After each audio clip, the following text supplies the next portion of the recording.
We are here today to discuss, listen to, think about digital sustainability. But before we kick off, I've just sort of outlined the format for this morning. So we're going to be listening to a discussion, about 30 minutes, I think, we sort of had on the cards.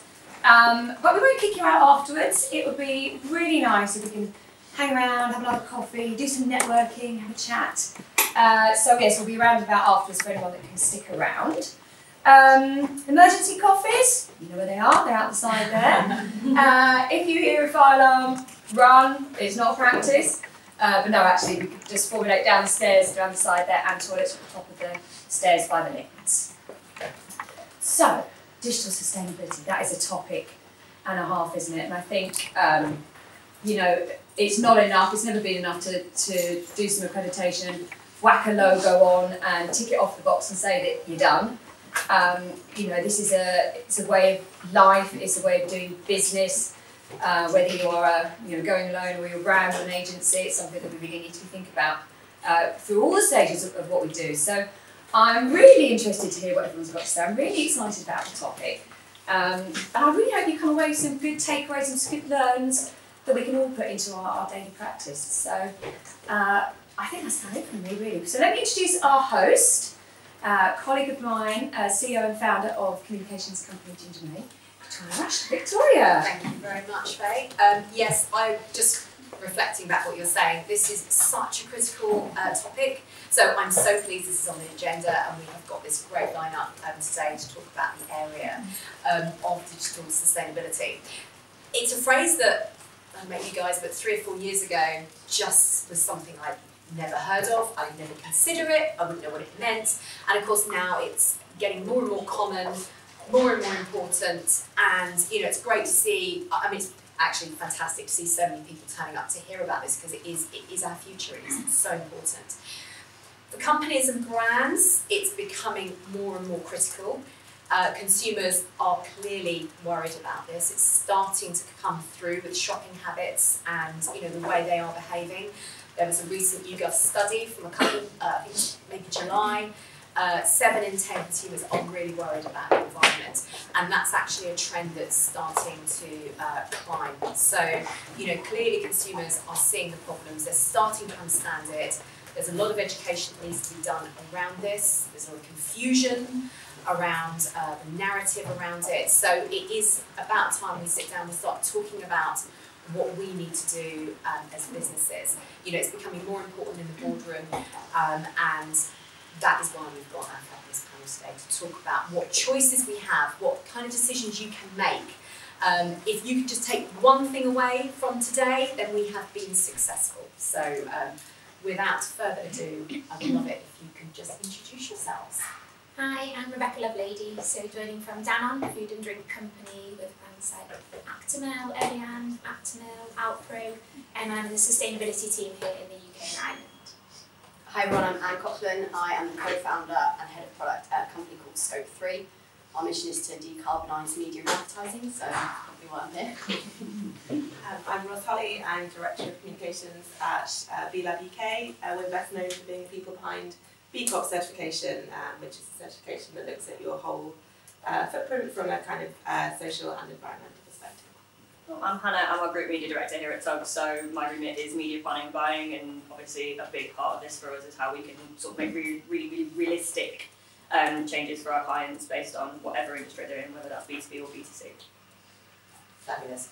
Can I just say, can you just give me a nod when we get like 5 minutes to see? Yes, That would be amazing, so I don't keep it all morning. I will be very unpopular. So why don't we kick off by just talking really about how brands and agencies can start to drive more realistic change towards sustainable practices. Yeah, absolutely. So maybe we start with thinking about what is the carbon footprint of digital advertising.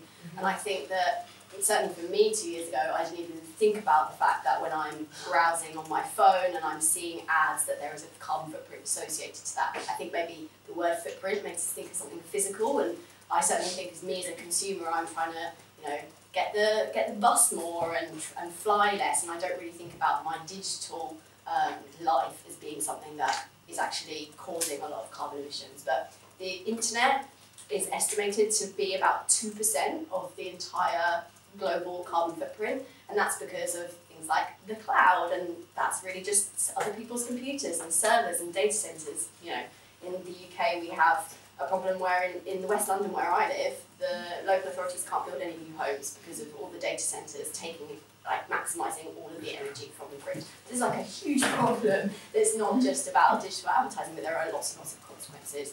So when you think about running a digital ad campaign, if you're a brand, think about all of the different companies involved in that entire supply chain. So ultimately there's the publisher, so there's the servers that they use to render the content, but also when you think about the full emissions chain, it also involves the reporters that fly around the world, like reporting on important content.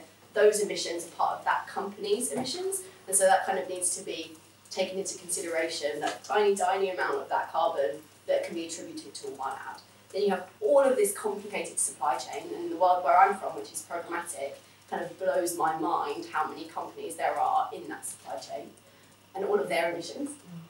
Then you also have, you know, cookies and targeting and brand safety and all of these other computers that basically get called every single time there is this big ad decisioning process.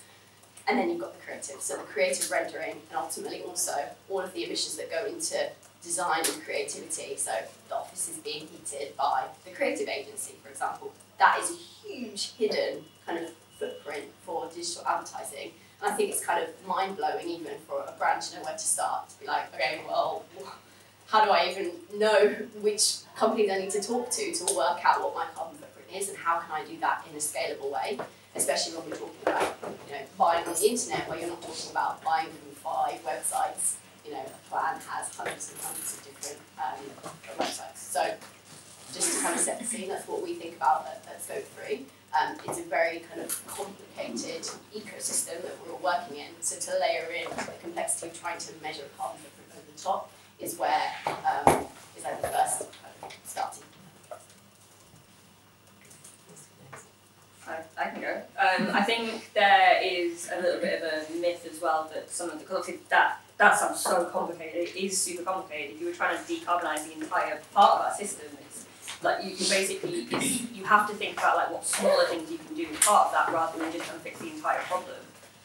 But I think there's also one thing that we're trying to look at the most is that for a lot of our clients, the changes that you would make as just really, really small things are actually better for performance in the long run anyway.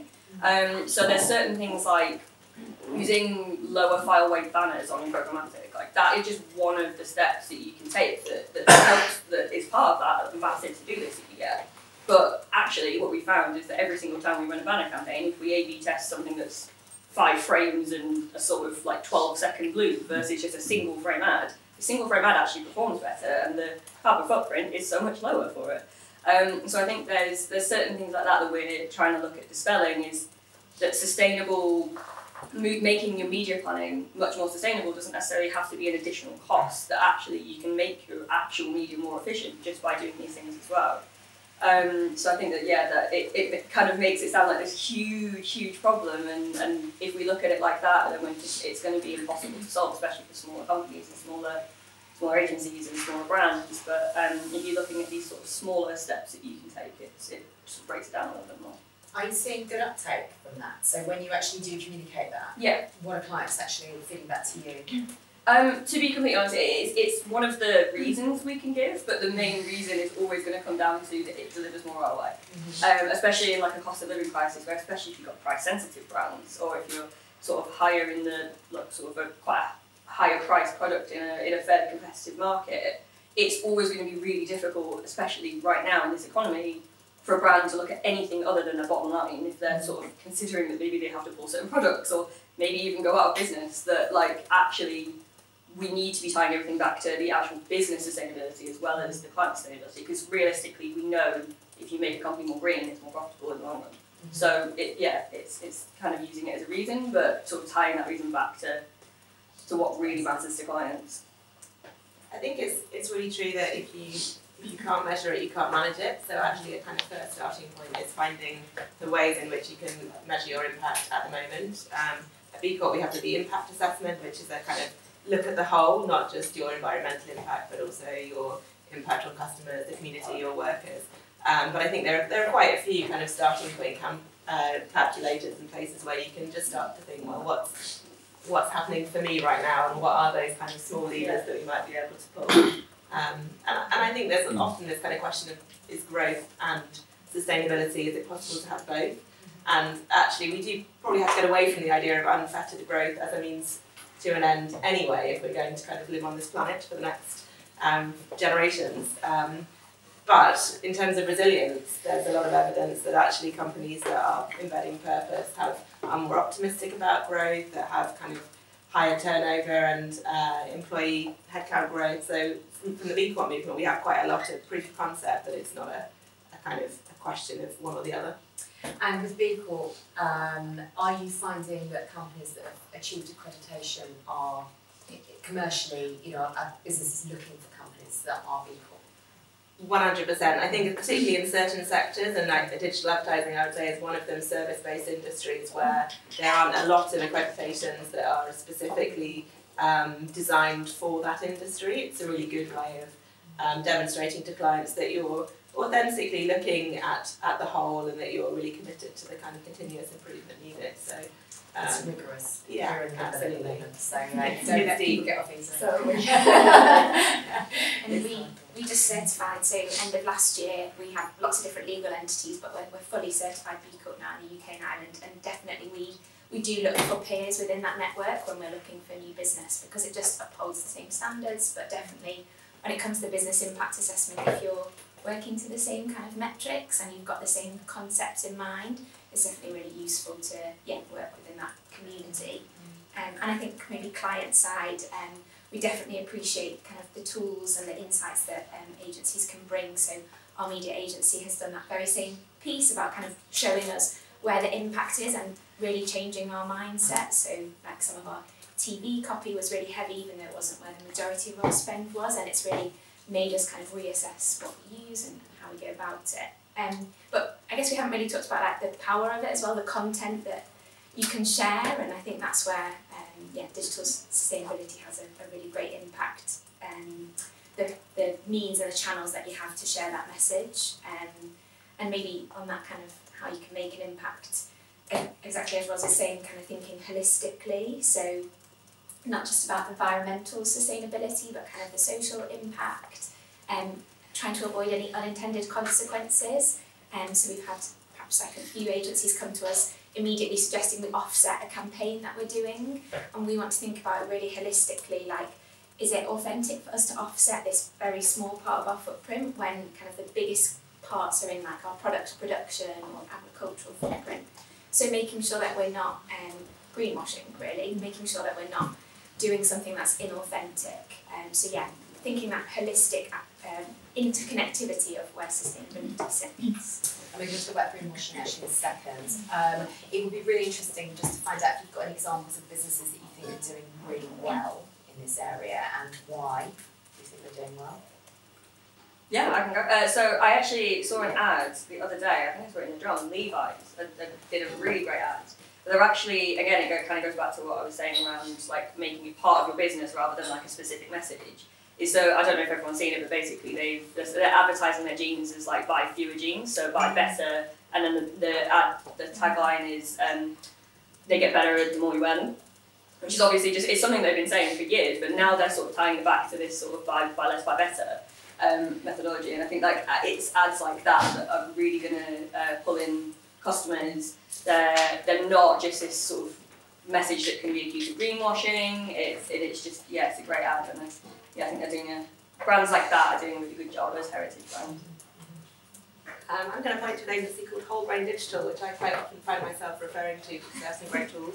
But also what I really like about them is that they blog about what they do all the time, and I think that kind of working out loud and being open to your peers and being able to take people on the journey with you is really important. And I think that's where, particularly in this kind of in agency land where you're kind of constantly up against each other, being able to put down the competitive edge and say, well, what is it we need to learn from each other in order to get where we need to go together is quite powerful.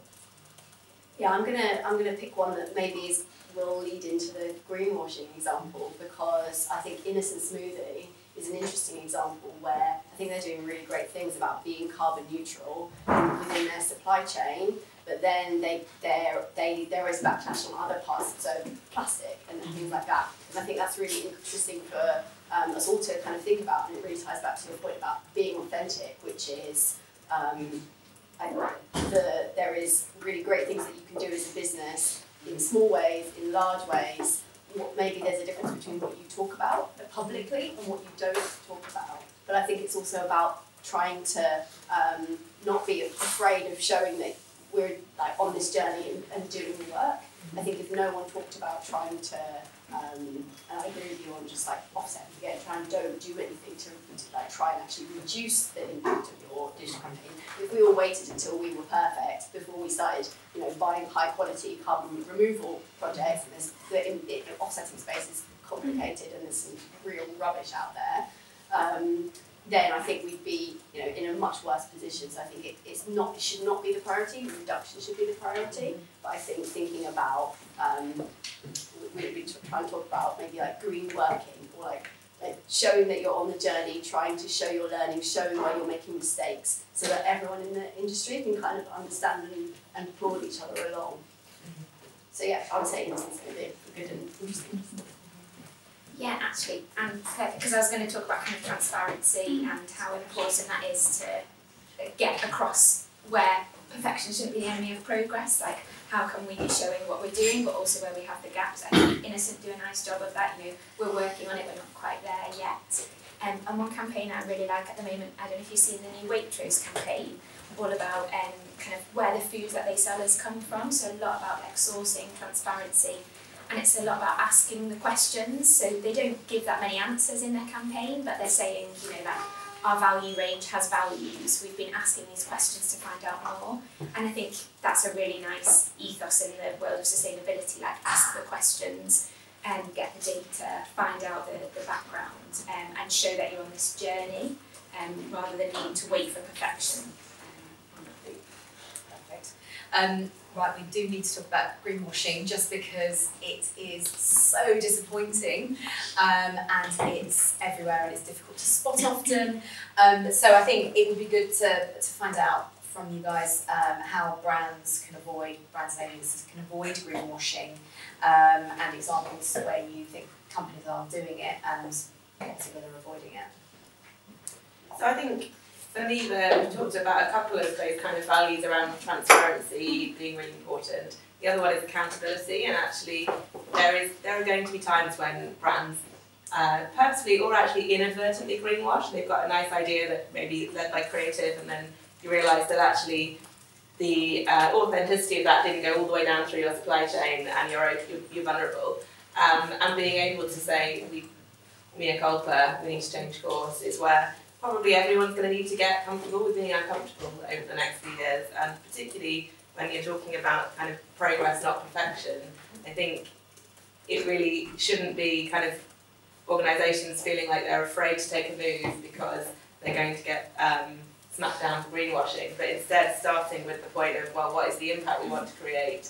I always think the recent Ben & Jerry's and Chocolonely collaboration is a really nice example of this, where they've adopted Tony's supply chain practices at Ben & Jerry's, and they've launched some new ice cream to celebrate it, but ultimately the creative is coming off the fact that they've taken an action that is socially impactful rather than the other way around. So I think accountability has got to be high up there. Yeah, I would say for our clients, we're kind of looking at it from like a short and a longer term greenwashing as well. It's kind of predicting what the next big problem is going to be with greenwashing.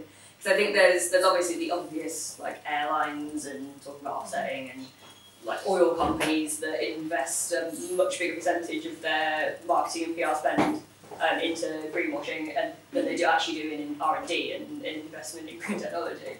There's things like that are really obvious, but then there's also things that we're thinking of from sort of like a longer, where digital and where media is going, in that it's talked about quite a lot, but things like blockchain, NFTs, metaverse are so carbon intensive, and it's also that's what we're currently talking about as a way to reach Gen Z. But Gen Z are also super passionate about the environment, and it's almost like there's this kind of trade-off between which one we choose to invest in at the moment. But you have to imagine that will eventually become decarbonised, because that audience that are using it are passionate about that. So slightly further away from what we've been talking about today, but back to business travel, particularly in this industry, thinking about your business travel footprint, do you need to fly? Because actually that's often accounting for a pretty large percentage of your carbon footprint, even if you're taking all of these measures on the other side to decarbonify your digital footprint. I think for me that there will be 200-300 changes you could make in 5 minutes when you get back to the office. Things like just requesting that your creative team send you a lower weight banner, or looking at like what the site speed is on your website, those kind of things. Have you got too many tags on your website? There's so many, there's like a huge list of things that we could do that would take you 5 minutes, and I think, yeah. Send the list out after. Yeah. The action is that simple. Latest things. Yeah, so I think the first step for anyone really is to measure and understand their carbon footprint, and so working with all of your partners to understand what that is. Small plug, we can help on that, on your digital footprint, but I think that's a really good first step. And the second question, about 3 seconds after someone sees what their carbon footprint is like, please help me, send me a list, what do I do to help reduce that, and that's just a really great place to start. Yeah, like Anne said, data. I mean, we are super interested to know everything about our carbon footprint, but also, like I said, it kind of helps us to build more authentic claims and more authentic marketing at the end. So yeah, that's really where our focus is. How can we get greater granularity of data and think about everybody who's feeding into that? So like we have like buying teams, how can we get that information at the very start so we're not backtracking and retrofitting what we need? So data at the heart of some of those decisions and how you capture it. Fabulous. Thank you so much. That is brilliant. Have we any questions? We've got some time for questions. Oh, hands up. Yeah. Yeah, I've got a question about the relationship between digital sustainability in real life, so data centres, and then in digital life, because it felt like such clarity coming about what you need to do in real life around data centres and reduction. But when it comes to data in the data centres, there seems to be often a disconnect. So for instance, there are legal requirements around data minimisation, so reduction, but we, and that comes from the privacy and data protection world, but we don't see that happening, really. Data is being collected at greater and greater rates and greater amounts. But there seems to be a deep connection between, just at that level, what's going on in your data centres and the in real life footprint, and then what's going on in digital life, where the opposite is happening. How are you connecting those in digital life, in real life things together, particularly where there's also just clear legal requirements for you to meet, which should mean it's a no-brainer? I think, yeah, I mean, from our perspective, I think the main thing that we're looking at, and I think that is the easiest thing to look at, is reducing bloating in all places. So reducing inefficiency, reducing bloating, and data minimisation, like I was talking about firewalls and tags on websites and things, but data minimisation is a large part of that. So, but that is also one of those things, is you can do that as a business, but if another business is still funneling so much data through these sensors, it doesn't really matter if you're sending a couple of megabytes, sort of thing. So I think that there does need to be a connection. I think, like you said, there is already a legal requirement for that people are adhering to. So instead of making regulation that maybe says, or sort of guidelines from, say, some of the global bodies that say, let's reduce data, reduce data down in these that's going passing through these sensors and passing through bid streams and all that kind of stuff. Instead of just reducing that down as a guideline, let's build it into things like the GDPR laws and things like that. If you're looking at sort of making regulation at a country level that is already kind of there for things like GDPR, then use that for sustainability as well and enforce it a little more. Have two bodies that are looking at punishing people for the same thing. So that to me, that's more philosophical, but that to me would probably be the. Yeah, my brain went straight to collaboration and how do agencies and businesses work together to solve specific challenges. And in the B Corp world, we have a beauty coalition that's been doing that in looking at how we can reduce waste in the beauty industry and also lobbying governments to bring in more legislation. And I think that those kind of models of how can we kind of pick some change we need to see and work together to get there at industry and sector level is what we're going to be seeing a lot more of. I think that you kind of hit the nail on the head really in terms of like where there's just so much bloat and waste and a lack of alignment between what the governing bodies kind of say and what we are actually doing within the industry. I think that comes down to a little bit of a lack of understanding of those government bodies as to what we're actually what's actually going on. There was a group convened a couple of days ago in Brussels actually talking about this, talking about the connection between privacy, the lack of enforcement of GDPR in some areas, the kind of lack of transparency within the supply chain. And the lack of transparency within the supply chain actually ties into the lack of transparency of what carbon footprint can be. So how do you actually almost map out where all the data is being transferred? It's really difficult actually. Sometimes GDPR makes that even more difficult. And all of those data hops and transfers tie into being able to measure the carbon footprint. I think we're kind of a reckoning for the industry to try and solve some of these systemic problems and carbon and trying to decarbonise is kind of woven into the fabric of a lot of these debates that we're having at the moment. I don't think there's a perfect answer right now. Yeah. Hi. My interest or area of work is supply chains. And I've noticed that most people will say this is the supply chain, when actually this is the supply chain. Because, as said to me a few weeks ago, 80% of scope 3 is in the global south. 80% of the materials comes from the global south. 80% of the abuses and impacts is in the global south. 80% of these abuses is because of the 80% demand from the global north.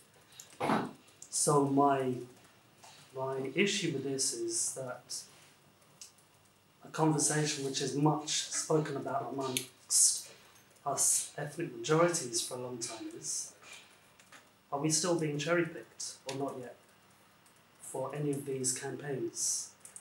Are we still being cherry-picked only when it's convenient for the next new sector to come in?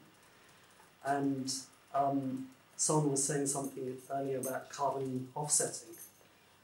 And I was thinking, what would be a good campaign for the renewable sector? Because renewables is just, glossed up as just perfect, sustainable.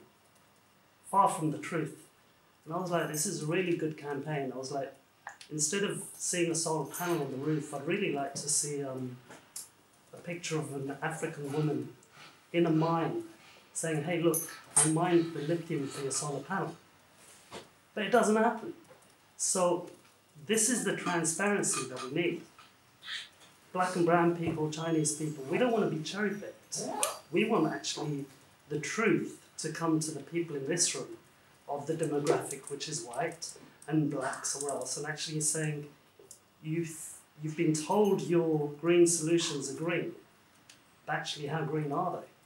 And if the ethnic majority is not there to actually represent the global south, then how much are you actually missing out of the story? Because you're telling us a story, but if the story is missing out 80% of scope 3, then how can you actually really get the story to me, which is saying, look, Saga, this is what's happening in the UK, this is what's happening in India. How do you address that? Who wants to pick that? Yeah, I think we were just making eye contact the whole time. So I think you're absolutely right. In terms of thinking about renewables, there is, nothing is perfectly green, and we do need to look at embodied emissions and the impact that has more broadly on numbers and carbon accounting. So at Scope 3, the name of our company is because of we want to shine a light on the supply chain, particularly on the digital supply chain, which is where we come from, the industry that we're in, and we take advice and have advisory boards and committees from NGOs, from partners and kind of people that we look to for support and advice within the carbon renewal sector, within other places as well. So I think that you're completely right that the voices of the majority of the world, where that actually has the greatest impact and the difficulties of some of the top-down advice and